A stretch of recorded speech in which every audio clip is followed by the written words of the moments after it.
Hoje, presta muita atenção, não se distraia, porque a gente vai estar tratando uma coisa aqui de maneira muito profunda. Não é profundo no sentido de complicado, não. É profundo no sentido de aprofundamento.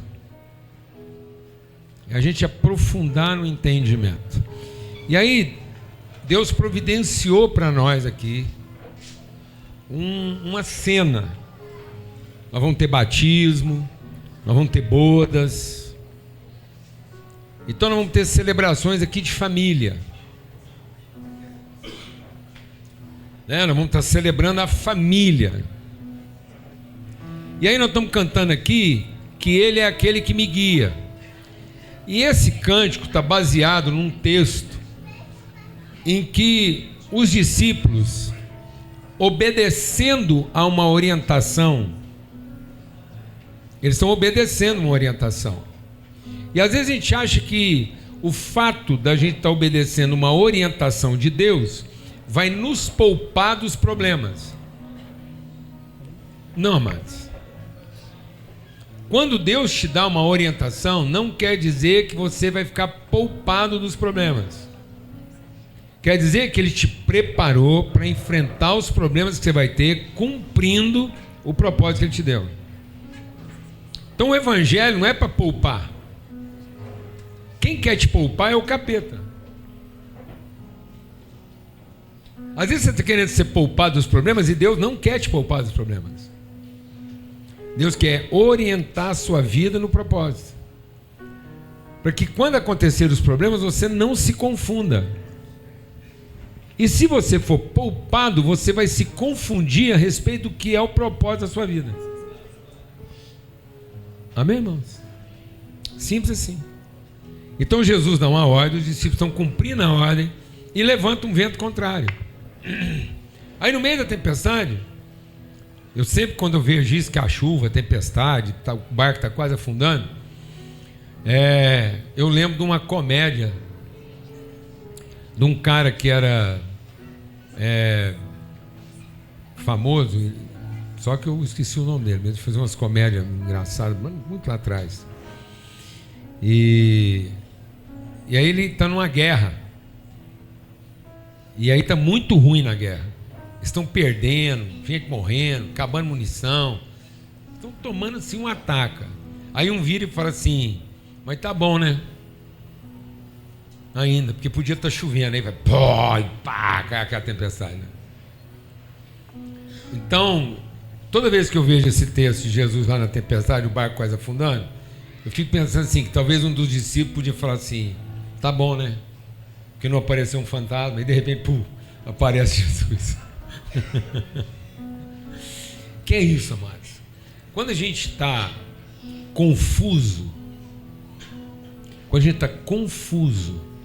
a respeito das dificuldades da nossa vida, porque nós estamos achando que as dificuldades estão fora do propósito, sendo que muitas vezes as dificuldades estão de acordo com o propósito.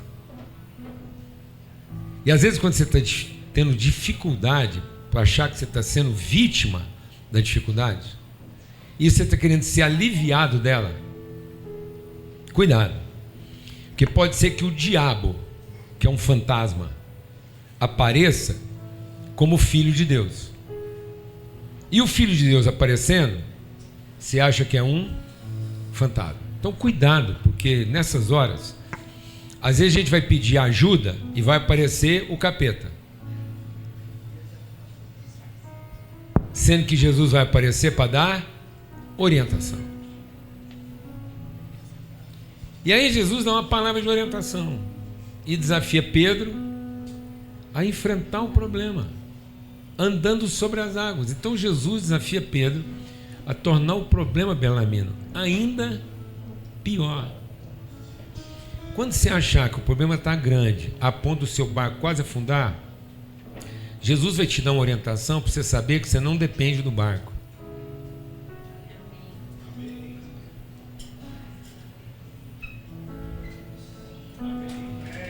E você querendo que Jesus salve o barco, para o barco salvar você. sendo que você é a salvação do barco, se você estiver cumprindo o propósito.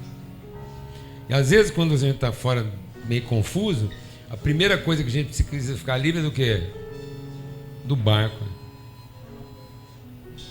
Sim ou não? Você sabe o que eu estou falando? Para a gente aprender a andar sobre as águas. Então, enquanto Pedro, presta atenção, enquanto Pedro está seguindo a orientação, ele anda até sobre as águas. Mas a hora que você para de seguir a orientação e começa de novo a prestar atenção no quê? No problema, você começa a afundar. Então não é o capeta que te está afundando, não é o mar que está te afundando, não é a tempestade que está te afundando, é a sua distração em achar que o seu problema é o problema, e o seu problema não é o problema, é a falta de orientação. Porque você deixou o problema desorientar você de novo. Então não deixa nenhum problema na sua vida desorientar você, porque não é de ajuda que você está precisando, é de você ficar firme na sua orientação, vivendo de acordo com aquilo que é o seu propósito.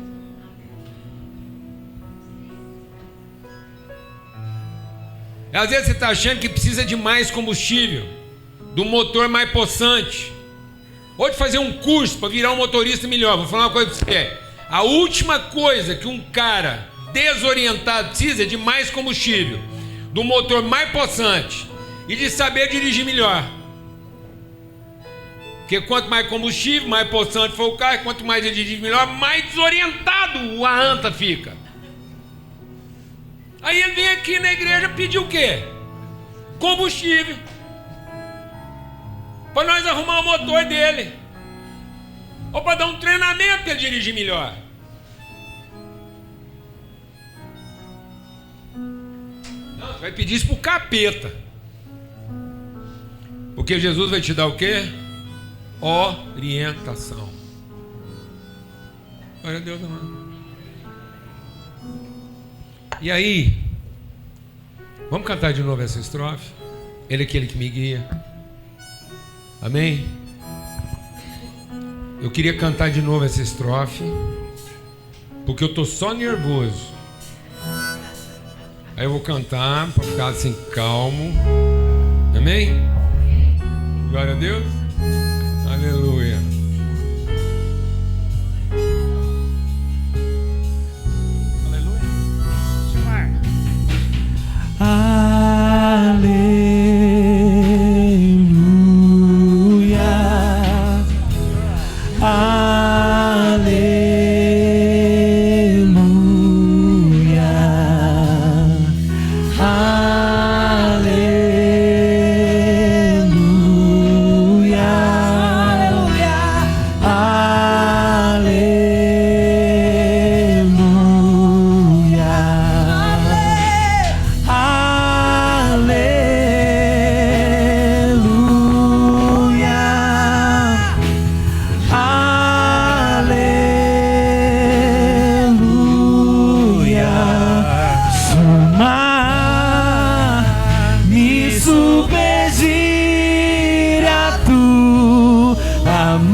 És o meu dono, minha paixão,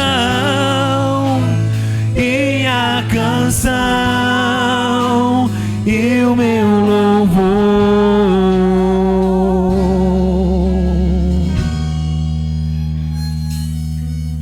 Aleluia. Então é isso, né? Quando Jesus está sofrendo uma grande tribulação, Quando Jesus está num momento em que Deus está apurando, Jesus está no deserto para quê? Para ele ser apurado, para ele ser adensado. O deserto é para quê? Para adensar. O inverno é para quê? É para aprofundar as raízes. Então quem levou Jesus para o deserto? Foi o capeta? Não, foi o Espírito Santo. Então, se foi o Espírito Santo que levou Jesus para o deserto, quem podia tirar ele do deserto? O Espírito Santo. Mas o diabo apareceu na véspera de Jesus vencer o deserto. Para oferecer o quê? Ajuda. E a primeira ajuda que ele ofereceu foi o quê? Combustível. Depois ele ofereceu o quê? Um motor mais possante. Depois ele ofereceu o quê? Qualificação.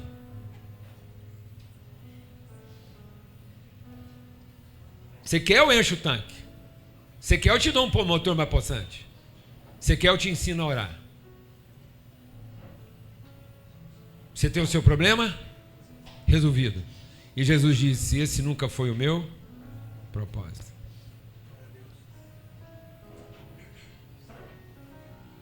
Estou aqui para fazer a vontade do nosso Pai. E é o seguinte, amados, por isso que Jesus diz: quando você for orar, não ore como um religioso. O religioso, quando ele vai orar, ele acha que se ele acertar no louvor, se ele acertar na melodia, se ele acertar no lugar de culto, ele acaba chamando a atenção de Deus, e aí o Deus certo vem ajudar ele.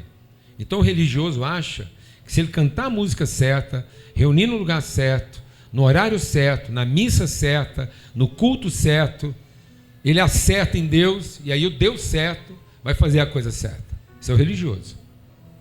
O ignorante, quando ele ora, ele acha que se ele explicar direitinho para Deus o que ele está precisando, Deus vai acertar o problema dele. Então ele ora como fala assim: Deus, é o seguinte, vou te explicar direitinho o que está acontecendo aqui em casa. Se o senhor prestar atenção em mim, até o fim da minha oração, o senhor não vai errar. Esse é o ignorante. Mas quando você for orar, você ora assim: nosso Pai. Então quando você for orar, fala com o seu Pai. E o seu Pai que sabe tudo que você precisa? O seu Pai que sabe tudo que você... Então quando você for falar com o seu Pai, não fica falando o que você precisa. Você só ora uma coisa: faça-se a sua vontade. Então quando você for falar com seu pai, não peça ajuda, peça só orientação, porque tudo que você precisa ele já te deu, e você não está na bagaça porque faltou recurso, é só porque você desorientou. Glória a Deus, amado. Então, aqui, presta atenção, aqui é o encontro da família de Deus. Então, todo o nosso esforço aqui é para que todo mundo que esteja aqui creia, aprenda que isso aqui é o encontro da família de Deus. Isso aqui não é para você resolver uma semana mal resolvida. Isso aqui não é um domingo de ressaca depois de um sábado de bebedeira, de uma sexta-feira ruim. Então tem gente que terminou a sexta-feira ruim, enche a cara no sábado, acorda meio zoró e vem aqui pedir a ajuda de Deus num fim de semana mal resolvido, estendido. Então isso aqui não é a extensão de um trem que está bagunçado. Isso aqui é o seguinte: é para você recuperar o juízo na casa do seu pai, assim, Pai do céu, terminei ontem na margaça, mas hoje eu ressuscitei, e por favor, Pai, não me ajuda, só me orienta. Desorientei tanto que acabei uma sexta-feira doida, tive que entrar na cachaça, na bagunça no sábado, e achei que a missa ia me resolver, mas não estou precisando de Deus, estou precisando de quê? De Pai. Glória a Deus, amado. Aleluia. Então aqui é para você encontrar seu Pai. Então, por favor, não traga seu filho aqui para encontrar com Deus. Porque quando você traz seu filho aqui para encontrar com Deus, você está vindo aqui para que o Deus que você acha que está aqui salve o seu filho. Já lascou, porque você já desorientou o menino, entendeu?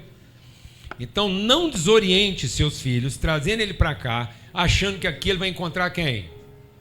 Deus. Porque se você levar seus filhos para encontrar Deus, você já desorientou eles, porque eles vão achar que são seus filhos antes de ser salvo por Deus. Não.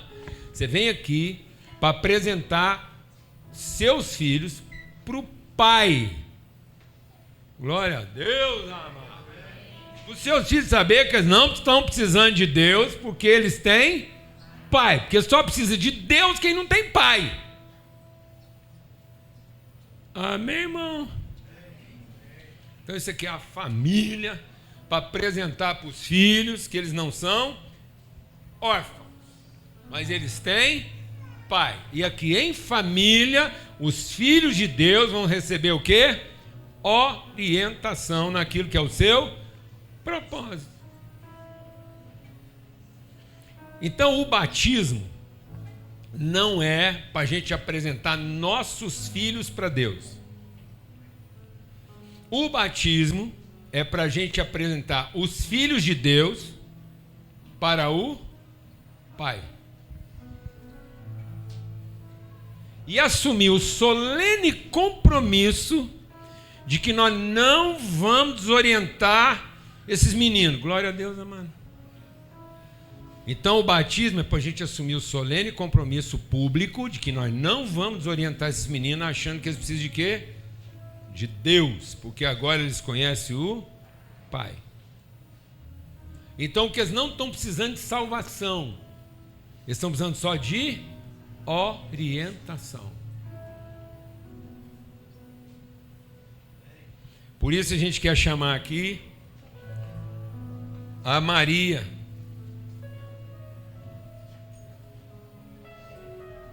Porque a Maria fez o favor de trazer o Rendel, a Jamie e a Aline. Amém? Obrigado, Maria. Valeu. Obrigadão. Você já está funcionando como filho de Deus, trazendo esse povo tudo, né? Para a presença do Pai. Glória a Deus. Não é verdade? Amém. É porque os filhos que levam a gente para um lugar que a gente não quer ir. Amém? E a gente acha que veio aqui para salvar eles, na verdade eles é que estão salvando a gente, porque como filho de Deus já estão cumprindo o papel. Aí com o tempo a gente vai desorientando eles, fazendo eles acreditar que eles são filhos de quem? Da gente. Desorientou os meninos. Amém? Por isso eu queria ler com vocês, presta atenção que isso aqui é grave. Viu, Eder? Amém? Você tem certeza que nós vamos fazer o batismo da Maria, não é isso? Então vamos ver o que a palavra de Deus diz a respeito disso. Lá em Mateus 18, diz assim. Presta atenção.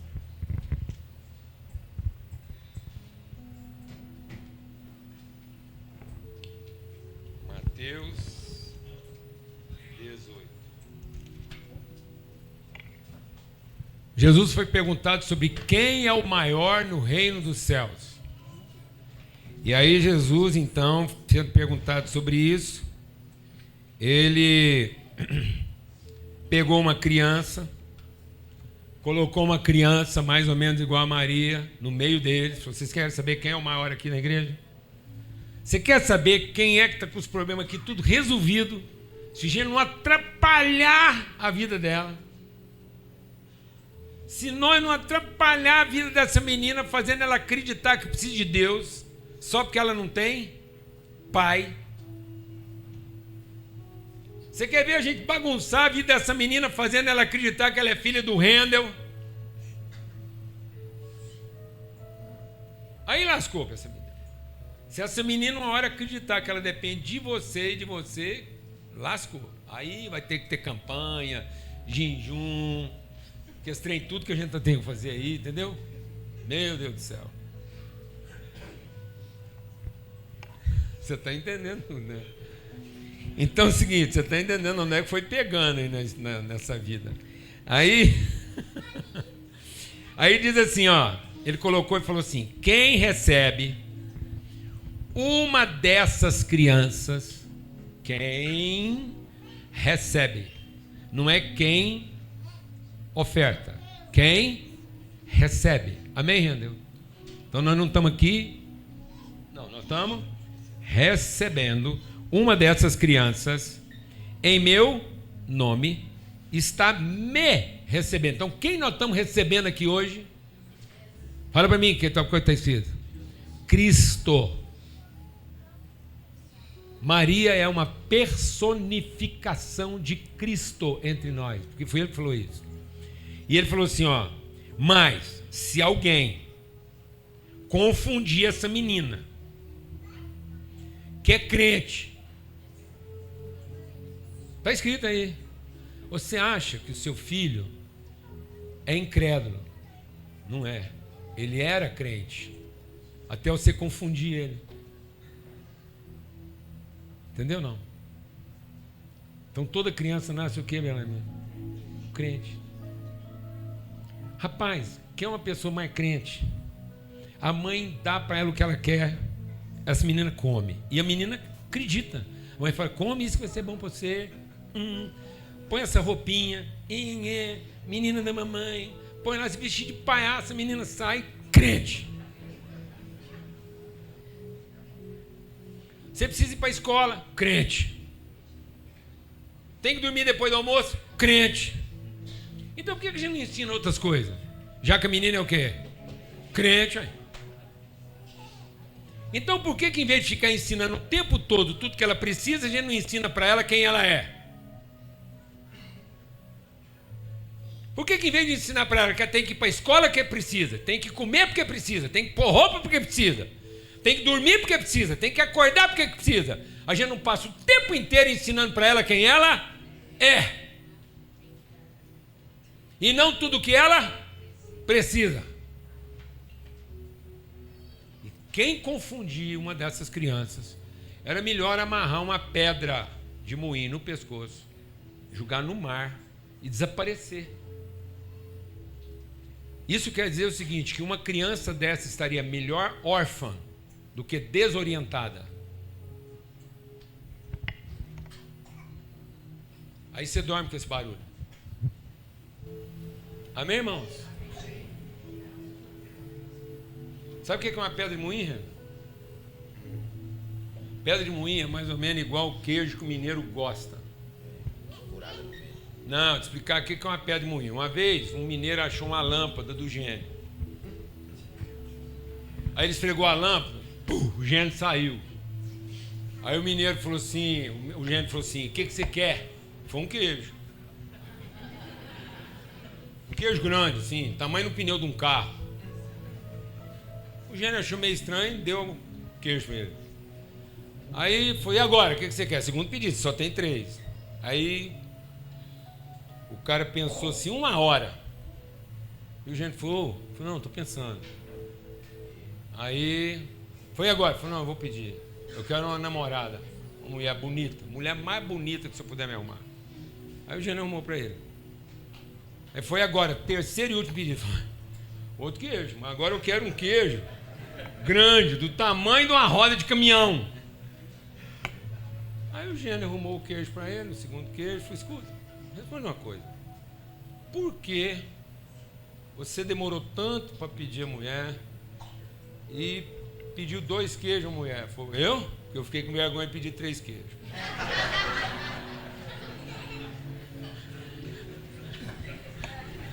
Amém?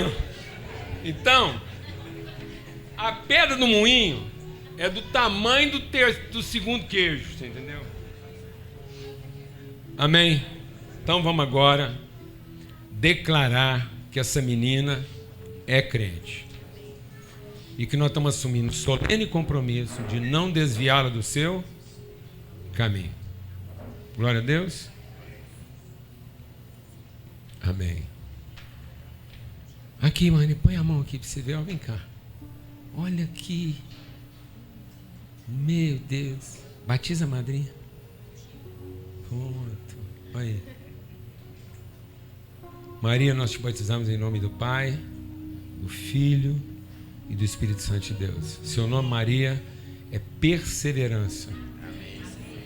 Seu nome, Maria, é longanimidade. Em nome de Cristo Jesus, o Senhor. Que o amor do Pai, a graça do Filho, a comunhão do Espírito Santo de Deus seja sempre sobre a sua vida. Amém. Amém. Graças a Deus. Amém. Aleluia. Benção, meu irmão. Amém. Obrigada. Vamos lá? Opa.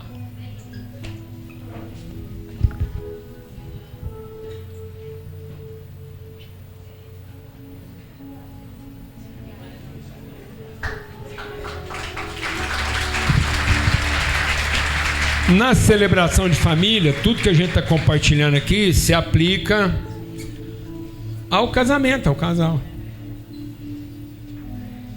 E aí, Deus não abençoou o casal para nenhuma outra coisa, a não ser para formar família.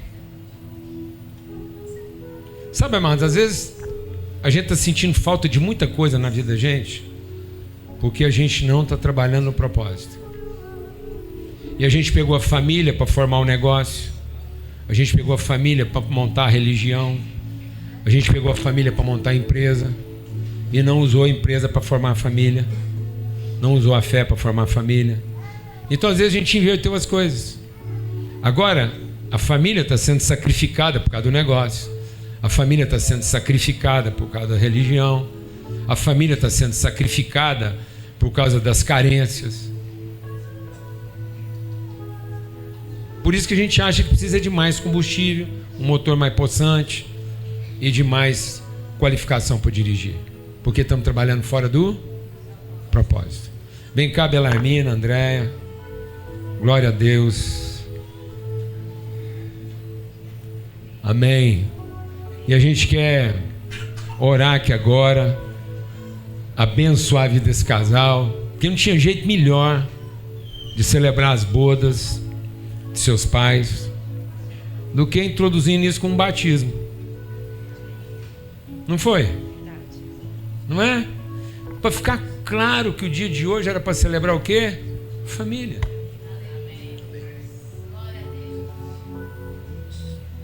Meu amigo, eu sei porque comigo é a mesma coisa.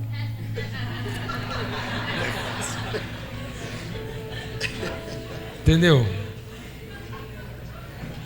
A gente casa com as mulheres que a gente sabe que não merece. A gente acaba ganhando de Deus uns filhos que a gente sabe que não dá conta. E aí tem hora que, como José, tem dia de madrugada que a gente fala assim: Deus, é melhor que essa noite não termine. Não é? Mas está aí, 25 anos, glória a Deus. Desses 25 anos eu tenho o privilégio de caminhar com vocês mais da metade já. Que coisas, olha, que coisa surpreendente para mim. Quem diria, rapaz? Quem diria que quando eu conheci vocês a gente já está celebrando bodas de prata, rapaz? Olha isso, não foi? Tem quase 15 anos, uns 12, 14 anos que a gente caminha juntos. Tem mais bom, não é? Não foi? 18, não é, Andréia? Andréia, foi mais fácil a gente relacionar, porque ela é peixe de rede. Você é de anzol, daqueles, igual piapara. Mas, mano, ali, se errar fisgada, só daqui umas 3 horas depois. Mas pegou. Não é? É, velho.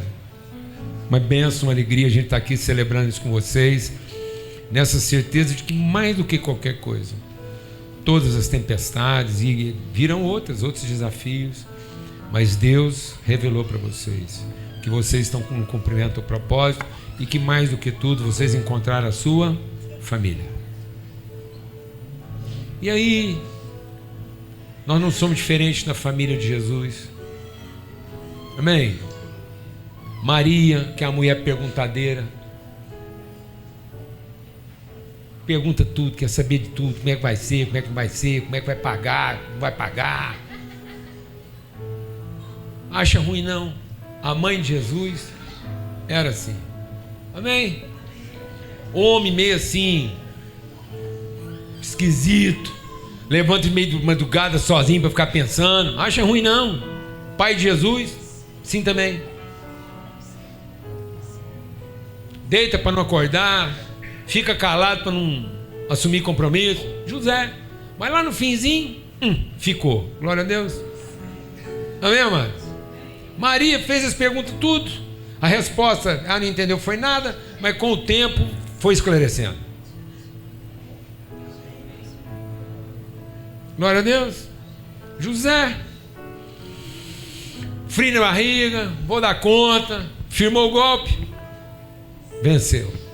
Do mesmo jeito que foram 25, serão mais 5, mais 10, enquanto o Senhor quiser guardar vocês com vida. As alianças estão aí?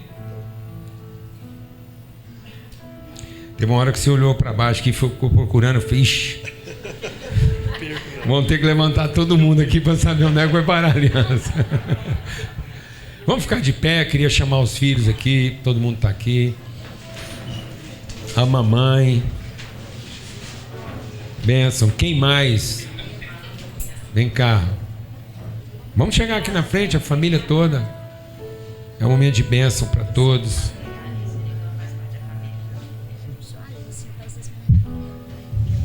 Amém.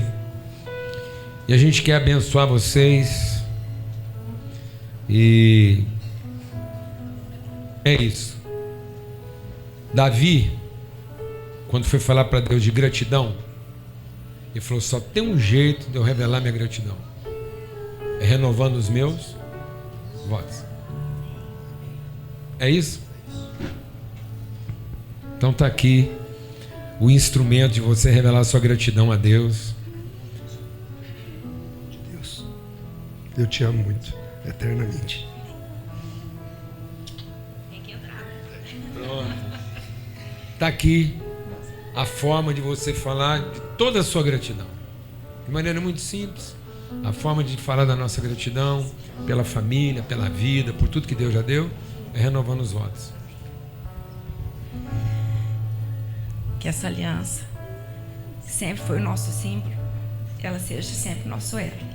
Eu te amo mais que ontem e menos que amanhã, que eu te amo para sempre. Ei, trem bom. Acho bom vocês tudo dormir fora de casa hoje. Vocês dão um jeito de passear, ir para casa dos tios, amém? É, glória a Deus. Amém. Pai, muito obrigado por tudo. Obrigado por ser a sua família. Família. O Senhor não quis a nossa devoção. O Senhor não quis o nosso serviço. O Senhor quis a nossa comunhão. A comunhão de família, a comunhão de mesa, a comunhão de fé.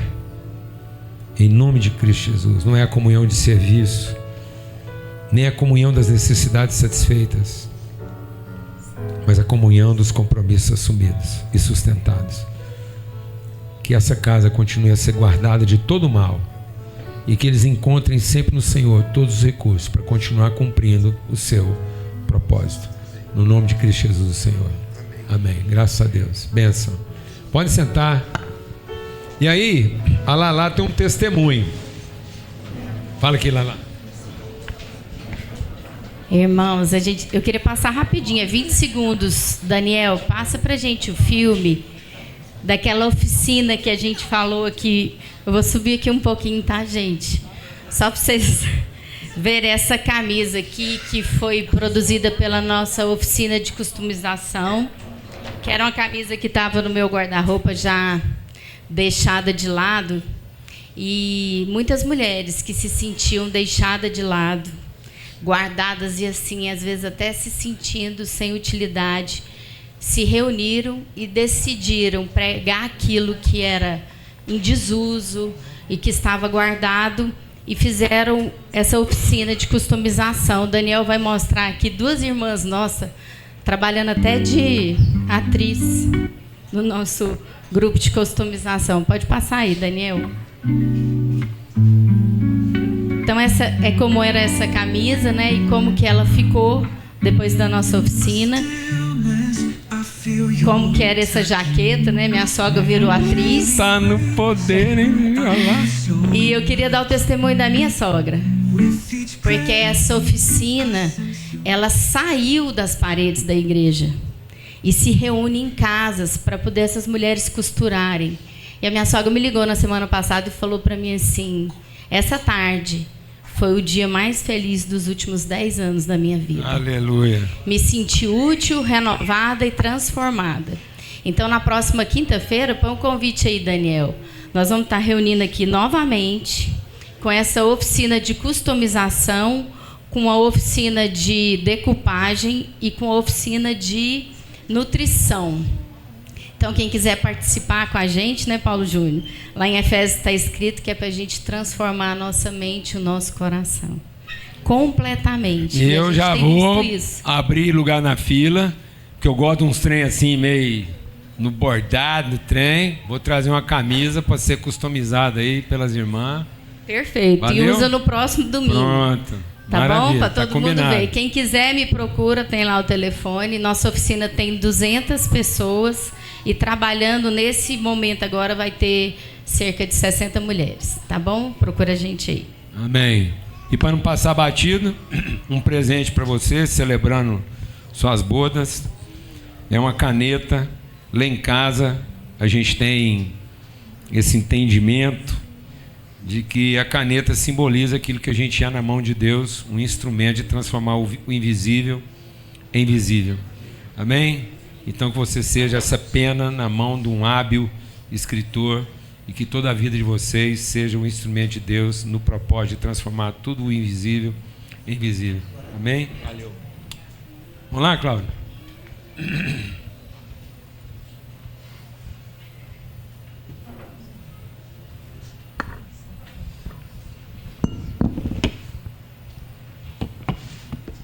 Bom dia. Enquanto o PJ se organiza aqui, não corra o risco, enquanto nós estamos aqui celebrando o batismo, celebrando essas alianças, e mesmo lá trazendo o testemunho aí que trouxe, não corra o risco de achar que isso não faz parte da nossa reunião.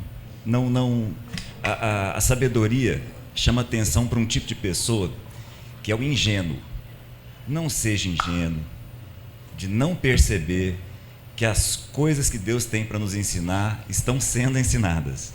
Não perca a chance de levar para sua casa a imagem desse batismo, a imagem dessa aliança sendo renovada, a imagem desse testemunho de mulheres que vão encontrando propósito numa fase da vida em que poderiam estar perdidas no seu propósito. Não deixa de aprender com tudo isso. Porque às vezes a gente acha que o ensinamento começa agora. Não. Jesus sempre levava, para que o ensinamento fosse pedagógico, ele levava isso para dentro de uma cena. Então todo ensinamento de Jesus foi dentro de um cenário. Tanto que ele só colocou o homem no mundo depois que o cenário estava pronto. E a primeira coisa que Jesus ensinou para o homem, a primeira palavra que o homem ouviu de Deus, foi no contexto do cenário. Então, se o homem não tivesse a cena, tanto é que o cara ficou cego para o cenário, perdeu a mensagem. Porque qual foi a primeira palavra que o homem ouviu de Deus? Seja fértil. Num cenário onde já estava tudo pronto. E num cenário onde tudo falava de quê? De fertilidade, onde o homem não deveria ter preocupação nenhuma com a comida, com o clima. E Deus falou assim: olha, você está vendo aí? As árvores e os animais darão fruto segundo a sua semente. Por isso que tudo aquilo que você semear é o que você vai colher. Então seja fértil da semente que eu te dei. E aí nós tiramos os olhos do cenário, ficamos confusos, achando que o propósito da nossa vida é outra. Achando que Deus me abençoou para ficar rico, para montar uma empresa, para ganhar dinheiro. Não! Deus te abençoou para uma coisa: ser fértil. Só para isso. E qual é a primeira coisa que o homem está comprometendo? Colocando outros propósitos na vida. Qual é a última coisa que os homens estão querendo hoje? Ser pai. Qual é a última coisa que as famílias estão querendo hoje? Tem muitos filhos. Não se adotam. Hospital de criança terminal é frequentado majoritariamente por quem? Por mães. Porque os pais desapareceram na palhada.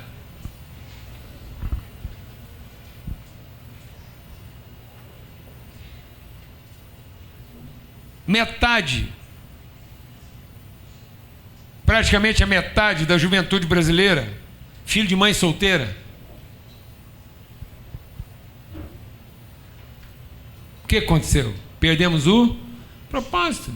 E estamos ocupando nossas orações em pedir para Deus o que Ele já deu. Deixa eu falar uma coisa para você. Não gaste seu tempo pedindo para Deus abençoar, porque Ele já te abençoou. Então, na verdade, não está faltando bênção. O problema é que as bênçãos que Deus te deu não estão sendo suficientes, porque elas estão sendo usadas fora do propósito. E o propósito era que você se ocupasse de gente. Por isso eu queria ler brevemente aqui. Recomendo você, essa semana, você ir lá, entra no YouTube, Sal da Terra. Desculpa, Sal na Rede. Você entra lá no YouTube, Sal na Rede, você vai ter acesso às nossas reuniões aqui. E aí você ouve com calma o que foi compartilhado, o que já está sendo compartilhado a partir da primeira reunião e que nós vamos continuar compartilhando aqui. Então esses conteúdos, eles se somam, eles não se substituem. E aí aqui em Lucas capítulo 2, Jesus, presta atenção, Jesus foi ao templo 3 vezes. Para a gente entender, para você significar o que acontece, o que é o propósito da nossa reunião aqui. Jesus foi ao templo 3 vezes. Primeira vez que Jesus foi ao templo, ele foi levado como um bebê de 8 dias. Era uma apresentação. Geralmente nessa apresentação de 8 dias era para um menino ser circuncidado. Então no rito da apresentação presume-se que Jesus está sendo circuncidado até para ele poder cumprir a promessa como verdadeiro filho, porque Jesus não poderia ser rei de Israel como filho de Salomão se José não assumisse efetivamente a condição da paternidade. E a condição da paternidade estava em circuncidar uma criança a partir dos 8 dias. Então, cumprindo o rito, Jesus é levado pelo pai dele ao templo para ser apresentado ao pai. Então, Jesus está sendo apresentado aquilo que é a promessa. Então, não traga seus filhos ao templo como quem está apresentando uma necessidade, mas como quem está respondendo a uma promessa. Então não traga seu filho aqui desde pequeno movido pela sua ansiedade a respeito do que vai acontecer com ele, mas apresente o seu filho desde o 8º dia de nascimento a promessa. Lembra para você mesmo que ele é fruto de uma palavra empenhada, de um compromisso assumido com Deus, de Deus com a sua casa. Apresente toda a sua casa à fidelidade de Deus. Então não traga seu filho aqui como fruto da sua ansiedade a respeito do futuro dele, mas traga seu filho aqui para deixar patente para toda a família a eternidade dele. Porque pode ser que seu filho já nasceu com um diagnóstico, e um diagnóstico complicado, porque Jesus é Filho de Deus, gerado pelo poder do Espírito Santo, e ele nasceu com um diagnóstico que ele ia morrer com 33 anos de idade, deixando uma mãe dedicada órfã de filho, de maneira surpreendente. Se essa mulher não tivesse certeza, de propósito, ela ia estar achando que alguma coisa deu errado e que o filho dela morreu prematuro. E a Maria ia gastar toda a fé dela tentando fazer o quê? Salvar o filho. E ao salvar o filho, ela estaria fazendo o papel de quê? De Satanás e não do Espírito Santo.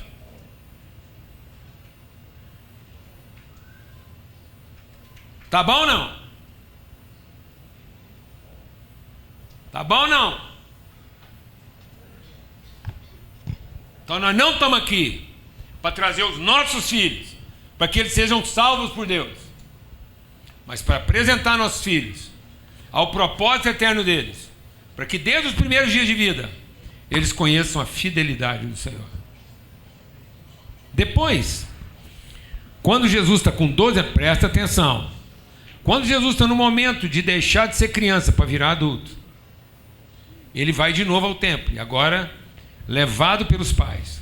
Só que quando ele foi criança, os pais ainda tiveram cuidado de levar ele de volta para casa. Mas pode ser que depois que os meninos vão ficando mais velhos, você mesmo vai começando a esquecer da promessa. E aí, levar os filhos no templo passa a ser um hábito. E aí você começa a levar os meninos na igreja, porque é um hábito. Mas só que, como hábito, você corre o risco de levar ele na igreja e depois esquecer ele lá para ser cuidado pelos outros. Isso não acontece aqui não, é muito raro.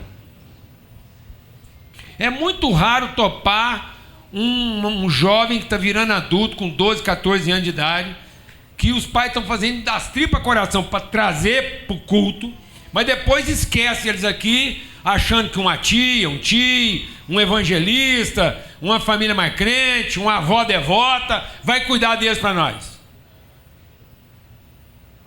É raro, mas pode acontecer. Amém, irmãos?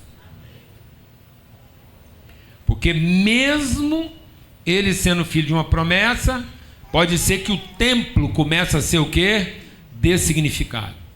E aí, às vezes, são os próprios filhos que vão gerar um confronto na nossa vida.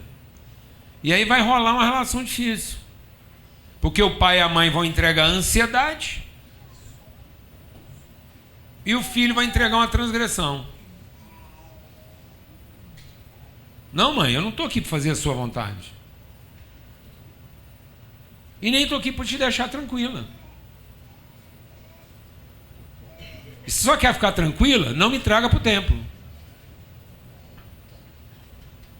Porque pode ser que a senhora me trazendo para o templo aqui, aos 12 anos, eu me torne adulto e tomo uma decisão que vai contrariar todas as suas expectativas. E aí você vai ver o que é preocupação. Amém, irmãos?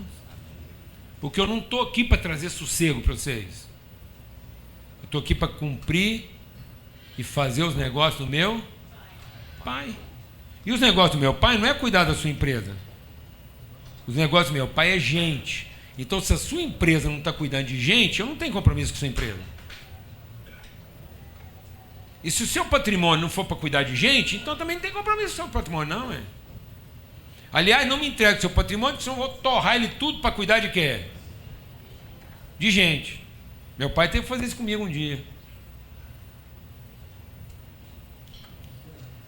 Ele falou assim: Lana, eu não vou passar nada para o nome do Paulo Júnior. Porque ele tem mania de queimar os trem para cuidar de gente. Eu falei: não passa mesmo não. Porque vai ser passar. Eu não vou perguntar para o senhor o que o senhor quer fazer desse negócio. Eu vou perguntar para o pai. Para que esse negócio foi começado? Porque se não for para cuidar de gente, não é o negócio do meu pai. Pode ser o seu, mas não é o negócio do meu pai. Glória a Deus, amado. Aleluia. Amém, irmãos? Brincadeira, rapaz. Aí Jesus volta ao templo. E aí ele volta adulto.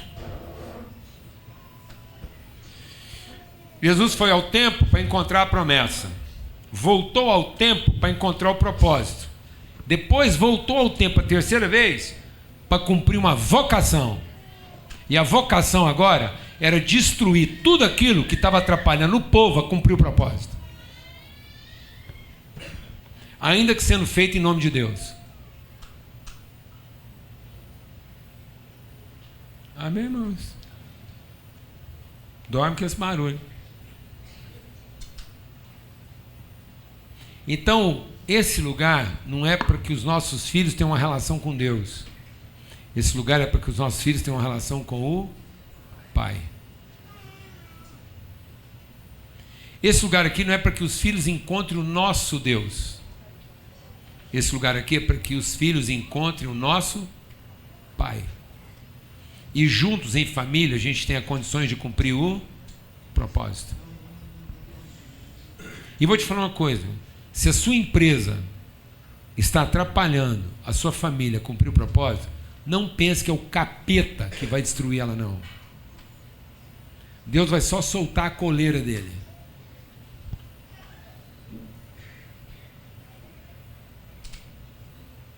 Porque o capeta é um cachorro amarrado.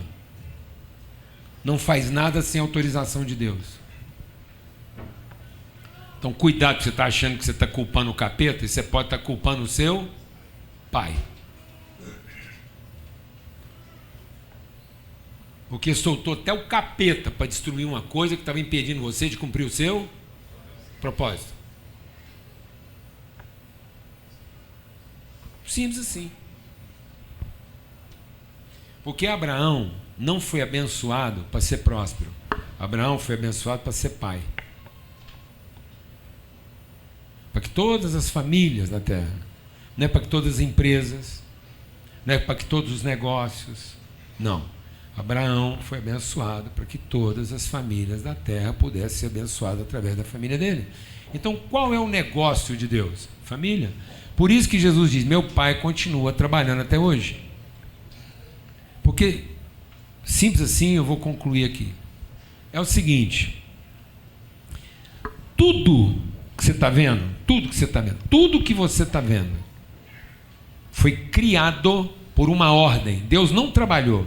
Deus não trabalhou para a planta, Deus não trabalhou para o rio, Deus não trabalhou para a chuva, Deus não trabalhou para o sol. Não.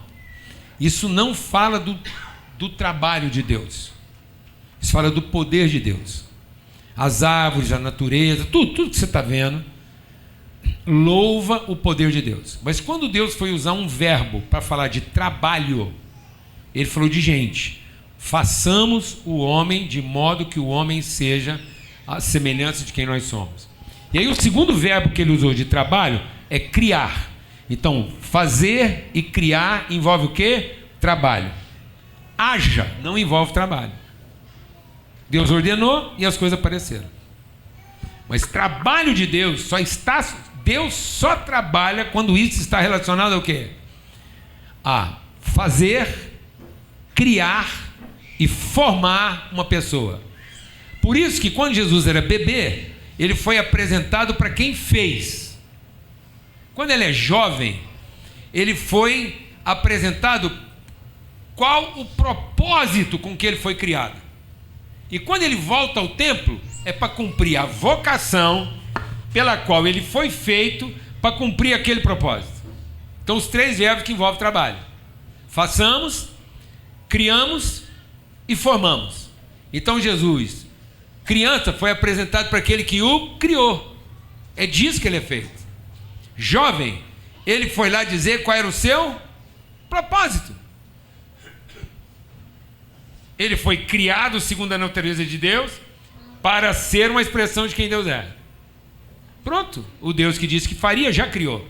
Então, se o seu filho não está sendo uma expressão de quem Deus é, mas está sendo a expressão da sua ansiedade, Deus vai destruir tudo que estiver atrapalhando ele a cumprir o seu propósito.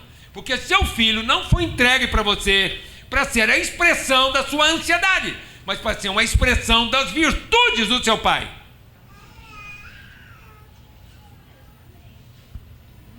Não fique na frente de Deus quando Deus estiver trabalhando. Ou você fica do lado ajudando, ou você fica atrás aprendendo, mas não fica na frente.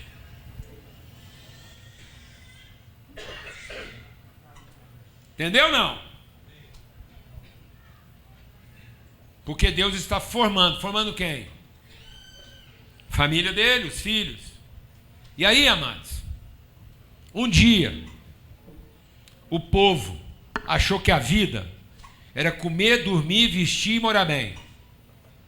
Sabe quem oferecia isso para o povo? O Egito. E aí o povo achando que a vida era ter o que não tinha, comprar o que não tinha, comer o que não tinha, se tornou escravo do quê? Do Egito. E aí o sistema egípcio começou a explorar os filhos de Deus. E os filhos de Deus começaram a trabalhar fora do propósito. Porque agora os filhos de Deus não trabalhavam mais para revelar o propósito. Os filhos de Deus agora trabalhavam para comer, dormir, vestir e morar. E esse nunca foi o propósito. Isso é propósito de escravo, não é propósito de filho. Aí Deus veio e falou assim para Moisés: Moisés, você vai lá falar com o faraó? É o seguinte, eu vou te dar poder, Moisés. Você vai receber poder. Presta atenção nisso aqui. Você vai receber poder para operar tudo quanto é milagre. Tudo que o homem não é capaz de fazer. E tudo que o faraó acha que ele é poderoso, eu vou apresentar para ele um poder maior do que ele tem. Mas é o seguinte, Moisés, fica apavorado não. Porque você vai operar todos os milagres possíveis de serem operados para deixar o faraó assim, humilhado, indesculpável. Mas é o seguinte, eu vou garantir que ele não se converta. Então os milagres não vão converter o faraó. Porque quem vai te dar poder para operar o milagre sou eu.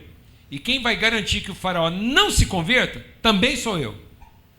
Então não fica pensando que o faraó não converteu por causa do capeta. Não. Eu é que não deixei ele converter.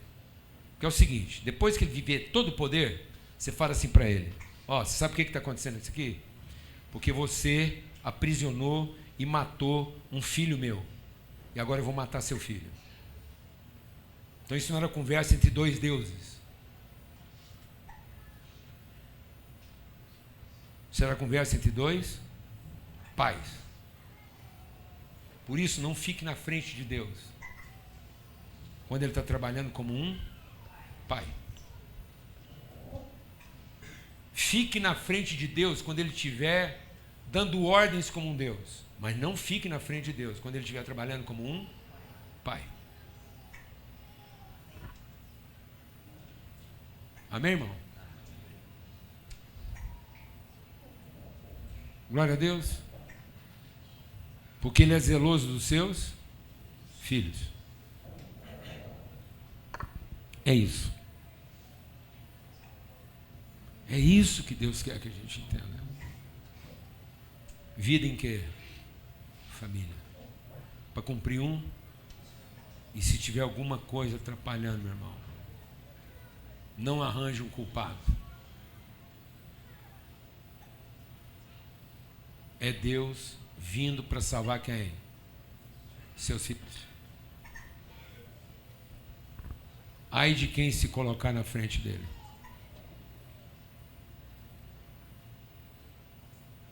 Amém? Pensa, né, meu irmão? É desafiador. Tem gente que fala assim para mim: é tão difícil viver desse jeito. Eu falo: difícil? Difícil é viver do outro jeito, porque é perda de tempo. Você vai viver do outro jeito, vai perder tempo, porque no fim não vai virar nada. Amém? Aleluia.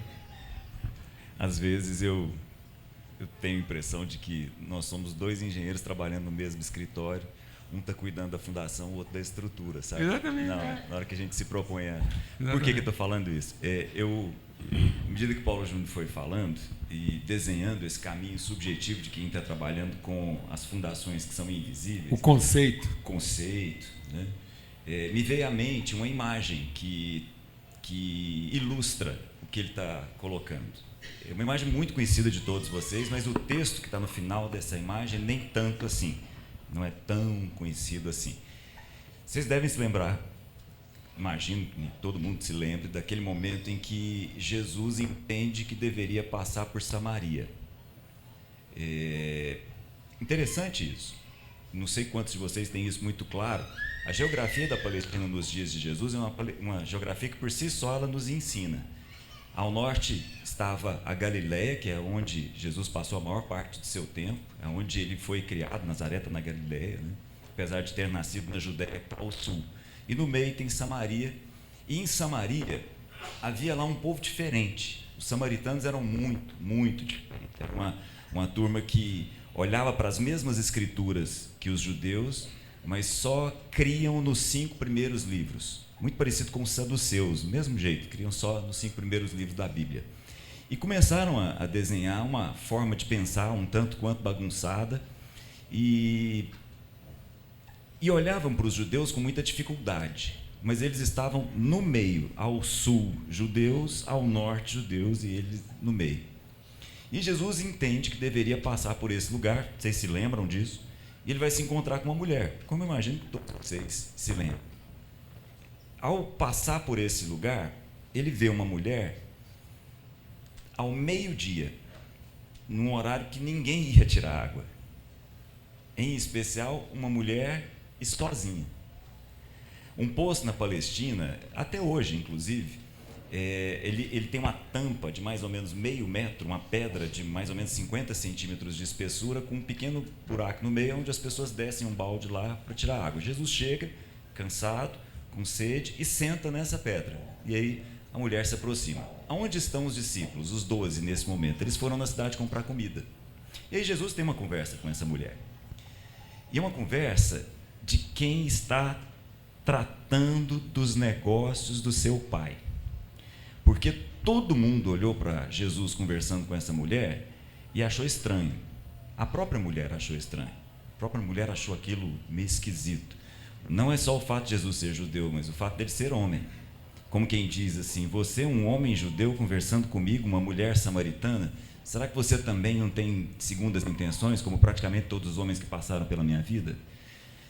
Quando os discípulos, será que você vai ser o sétimo? Quando os discípulos se aproximam, eles ficam à distância, acham esquisito, não têm coragem de perguntar para Jesus o que é aquela conversa. E a mulher sai e vai para a cidade. Por quê? Isso é muito interessante. Jesus não olhou para aquela mulher como se não fosse exatamente o propósito da vida dele. Ele não olhou para aquela mulher como uma simples mulher. Ele não olhou como quem tinha algo para oferecer, olhou como quem tem para frutificar. Ele não olhou como um problema a ser resolvido. Nem de longe. Mas uma pessoa a ser reorientada. E aí os discípulos precisavam entender, né? E aí eu queria te chamar a atenção para isso. Abre lá, por favor, seria legal você acompanhar isso comigo. João, capítulo 4. Presta atenção, porque, como sempre, Jesus não perde a oportunidade de ensinar. E aí ele vai falar a respeito do trabalho. Então, como Paulo Júnior chamou a nossa atenção aqui a respeito de trabalho, né? Jesus vai falar para eles, olha, deixa eu explicar um pouco para vocês a respeito de trabalho e a respeito do meu trabalho e do trabalho do meu pai. Então, lá no capítulo 4, versículo 31, enquanto isso, a mulher saiu dali, né, foi conversar com os habitantes da cidade lá que ela conhecia bem. Enquanto isso, os discípulos insistiam com ele, Rabi, come alguma coisa. Eles foram na cidade comprar comida, voltaram com comida. Ele, porém, lhes disse, tenho algo para comer que vocês não conhecem. Então os discípulos disseram uns aos outros, será que alguém lhe trouxe comida? Aí ele diz que tem algo que o alimenta. Ele diz que tem algo que dá aquilo que ele precisa para continuar vivendo, que é uma outra comida. A minha comida é fazer a vontade daquele que me enviou e concluir a sua obra. A obra do meu pai é cuidar de gente. Então a minha obra qual que é? Cuidar de gente. O trabalho do meu pai é cuidar de gente. O meu trabalho é cuidar de gente. E quando eu vi aqui uma pessoa, quando eu vi aqui uma mulher que precisava de cuidado, eu cuido dela. E isso me alimenta. e isso me dá o que eu preciso para continuar vivendo. Isso é uma outra comida, uma comida que faz sentido. Vocês não dizem, versículo 35, só daqui a 4 meses haverá colheita. Eu digo a vocês que abram os olhos e vejam os campos, eles estão maduros para a colheita. Aquele que colhe já recebe o seu salário, ele está falando de trabalho. Ajunta fruto para a vida eterna, de forma que se alegram juntos, o que semeia e o que colhe. Assim é verdadeiro ditado, um semeia e outro colhe. Eu paro aqui. Eu os enviei para colher o que vocês não cultivaram.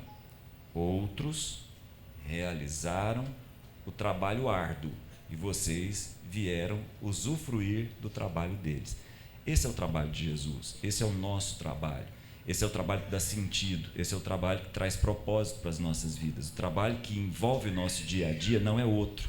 Nós não acumulamos outra coisa que não seja filho dentro de casa. Filhos que nós adotamos de uma forma ou de outra. O que Jesus viu nessa mulher? Uma filha que estava ali sem nenhuma direção, sem nenhum propósito para a vida. E ele apresentou para ela. E aí ele fica mais 2 dias naquele lugar. Aquela mulher passa a trazer outras pessoas e Jesus vai dizendo para eles quem eles são. Eles são parte daquilo que ele veio fazer. Mesmo sendo um povo bagunçado, um povo com a cabeça toda estranha em relação à leitura que eles faziam da Bíblia. Esse é o trabalho do nosso Pai. O trabalho do nosso Pai é o nosso trabalho. E se o nosso Pai trabalha, nós também trabalhamos. Se nós não trabalhamos ou se nós trabalhamos por outra coisa, nós ficamos confusos e a vida perde sentido para nós. Que nós começamos a achar que o trabalho é outra coisa.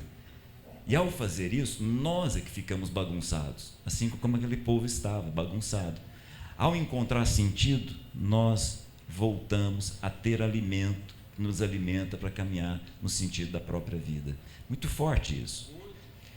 Às vezes a gente se engana e não entende o que é a aliança que Jesus veio fazer com a gente.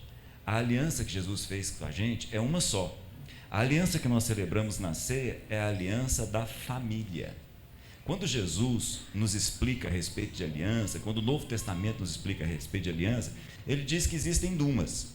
Uma é quando nós éramos muito imaturos, muito jovens, muito pequenos e não tínhamos discernimento. Então nós agíamos como se nós fôssemos servos.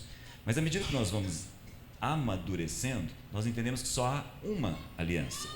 Então não há uma nova aliança, há uma aliança.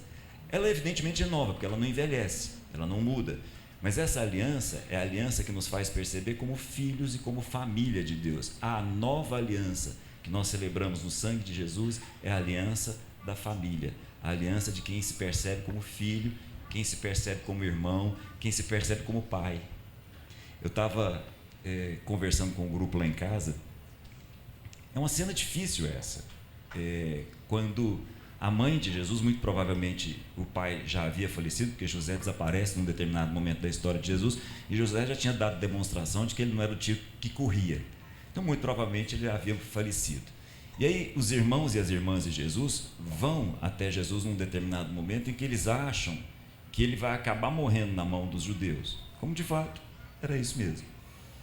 E eles chegam numa casa que Jesus está ensinando e a casa está lotada, eles não conseguem entrar dentro da casa e mandam um recado. Fala lá para o Jesus, fala lá para o Josué, fala lá para o Joshua, que mamãe e os irmãos estão aqui do lado de fora esperando. Aí a gente acha que essa palavra que Jesus entrega é uma palavra dura.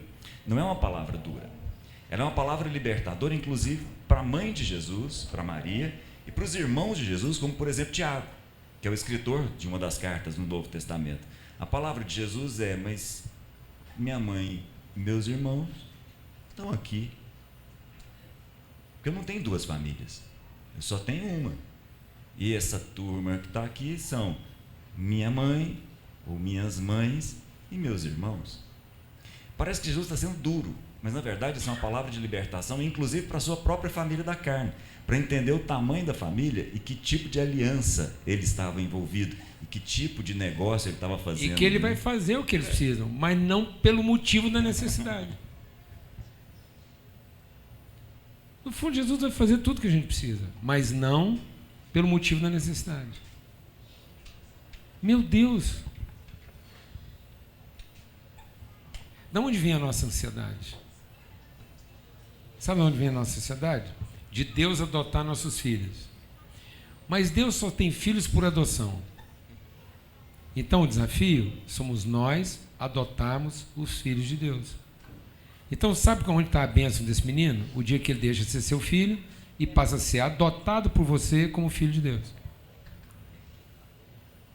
Então todo homem e mulher será bendito no dia em que ele for adotado como sendo um filho de Deus enviado a nós. A gente acha que a adoção é para Deus adotar os nossos. Não, amados. O espírito da adoção é para que seu filho não seja filho da servidão. E aí seu filho não é filho da servidão porque você não está trabalhando para garantir o futuro de seu filho. Você, conhecendo a eternidade dele, você está adotando um filho de Deus. Por isso que Jesus vai ser o rei de Israel, porque ele foi adotado por José. Então o espírito de adoção está em nós. Nós recebemos o espírito do Pai, que em nós é o espírito de adoção. E nós estamos achando que o espírito da adoção está em Deus. Não. O espírito do Pai, o espírito de Deus é o espírito do Pai, que agora está em nós. Para que todos os nossos filhos sejam agora por adoção. Porque agora, tendo o espírito do Pai, nós adotamos os filhos de Deus, como sendo filhos de Deus e não nós. Então a última coisa que eu tenho que estar preocupado é com a salvação deles. Porque se eu estiver preocupado com a salvação dos meus filhos, é porque eles ainda são meus filhos. Mas se eu tiver adotado um filho de Deus, ele é a salvação da humanidade.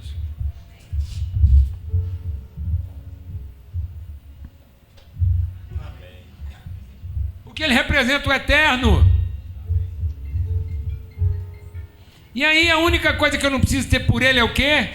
Ansiedade. Aleluia, irmão. E se tiver alguma coisa atrapalhando um filho de Deus, ele vai destruir. Não se iluda.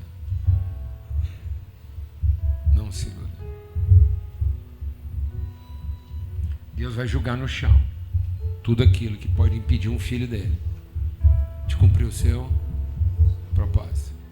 Mas um filho de Deus, sendo guiado pelo seu propósito, ele não precisa de barco, porque se precisar, ele anda sobre as águas. Ele não precisa de calmaria, ele precisa só de autoridade. Então não distraia. Não distraia um filho de Deus fazendo ele pensar nos problemas. Não distraia um filho de Deus fazendo ele pensar na força do vento. Não distrai um filho de Deus fazendo ele pensar no tamanho das ondas. E não distrai um filho de Deus fazendo ele pensar quanta água já entrou no barco e quanto falta para o barco afundar. Mas ajude o filho de Deus a nunca tirar os olhos de quem fez a promessa, porque ele é fiel para cumprir. Não distrai um filho de Deus, porque às vezes você está achando que é o capeta que está comprometendo seu filho, e não é. São as distrações que você criou para ele, fazendo ele medir a força do vento, o tamanho das ondas e o tamanho da bronca, e não fazendo ele lembrar da eternidade do seu propósito. Não peça que Jesus olhe para o seu filho, mas ajude seu filho a nunca tirar os olhos de Jesus. Por isso a Bíblia diz que um pai não tem que ensinar para o seu filho tudo que ele pode receber de Deus. Um pai tem que ensinar seu filho o caminho, a direção que ele vai andar. E às vezes você está gastando seu tempo ensinando seu filho o que ele tem que fazer. Não ensine ele o que ele tem que fazer, se ele ainda não sabe direito a direção para a qual ele está indo. Porque um tanque cheio pode ser pior, um motor possante pode ser pior, e ser bom de volante pode ser pior, se ele ainda não conhece a sua direção e o seu propósito. Então não coloque uma coisa na frente da outra. O tempo que você tem, ensine seu filho qual é o propósito. Porque sendo velho, não diz que vai faltar recurso. A Bíblia diz, quando seu filho for velho, não vai faltar combustível. Quando seu filho for velho, o motor vai estar tinindo, sem precisar de retífica. Não, quando seu filho for velho, ele não se desviará do seu propósito. Porque eu não ensinei para ele tudo que ele pode ter. Eu ensinei para ele qual era o seu propósito. E eu não vou ajudar meu filho a saber qual é o seu propósito, se eu mesmo não estou vivendo o meu propósito, porque eu estou distraído, comprando, vendendo, adquirindo e transformando tudo que deveria ser um lugar de família em comércio. Porque tudo que na minha vida virou comércio para garantir o que eu vou comer, o que eu vou vestir, onde eu vou morar, Deus vai destruir para me devolver para o meu negócio. E o meu negócio é cuidar da família do meu pai. Por isso você não tem 1000 funcionários, nenhuma funcionária. Você tem alguém da família sendo cuidado por você, para que enquanto ele estiver com você, ele reencontre o seu propósito. E não para que ele continue seu escravo o resto da vida, só porque trabalha bem e faz o que você precisa.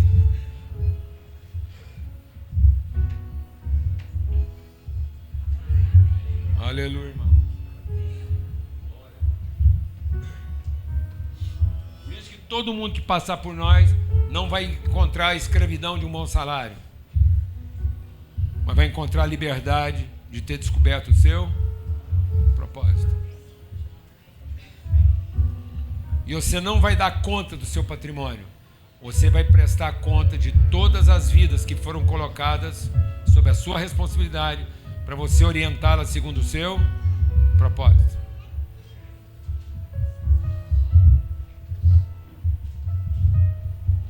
Deus não vai pedir um relatório do que você fez. Deus vai querer saber que tipo de gente você se tornou.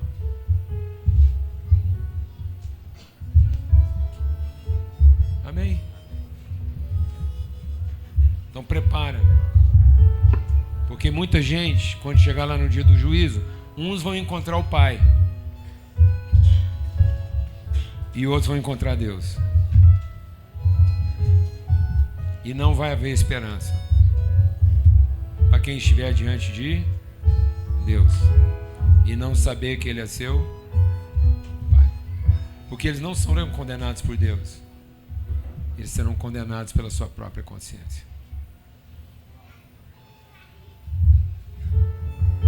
Porque eles preferiram passar a vida inteira acreditando em Deus do que conhecendo o Pai. Não vai ser Deus que vai condená-los, será a sua própria consciência. Porque Jesus vai estar conversando com irmãos e vai ter gente que vai estar apresentando relatório de servo. E Jesus fala assim: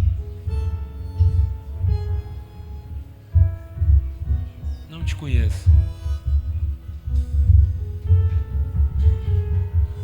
Então a eternidade, amado, não é para quem fez tudo certo, é para quem cumpriu o propósito do Pai na relação com seus irmãos. Glória a Deus. Por isso que o amor do Pai, a graça de ser filho e fazer tudo espontaneamente em favor do propósito, nos leve à comunhão, ao conhecimento, à revelação do Espírito Santo de Deus. Que assim seja a sua semana. Porque você veio aqui encontrar a família do Pai e não buscar as bênçãos de Deus. Podemos ir embora. Vai trabalhar. Toca trabalhar, mano. Sem preocupar com o seu salário ou com a sua recompensa. Porque de uma ou de outra maneira, não interessa o valor do seu salário. Pode ser muito ou pouco. Um dia ele te deixará infeliz. Porque você vai perceber alguém que não merece recebendo mais do que você. E aí lascou. Porque não interessa o tanto que eu ganhei. No fundo interessa o quanto que eu acho que eu merecia. Você não está sofrendo pelo tanto que você ganha. Ninguém está sofrendo porque o dinheiro é pouco ou muito. Ninguém está sofrendo porque o dinheiro é pouco ou muito. Ele apenas não é aquilo que você acha que merece. Porque você continua pensando como um escravo, em vez de pensar como um filho. E aí você acha que o seu filho vai ficar alegre só porque finalmente ele está comendo lá um T-bone? Um T-bone. Você acha? A maminha da alcatra? Não, amado. Ele estaria alegre com pão com manteiga,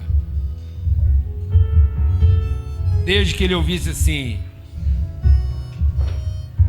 papai lembrou de você, filhão.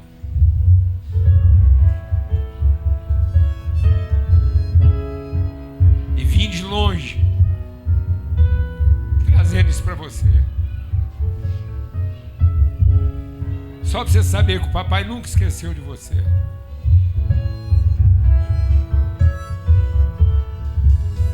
Seu filho será lembrado das pequenas coisas, mas não deixe seu filho pensar que as suas grandes coisas fizeram você se esquecer dele.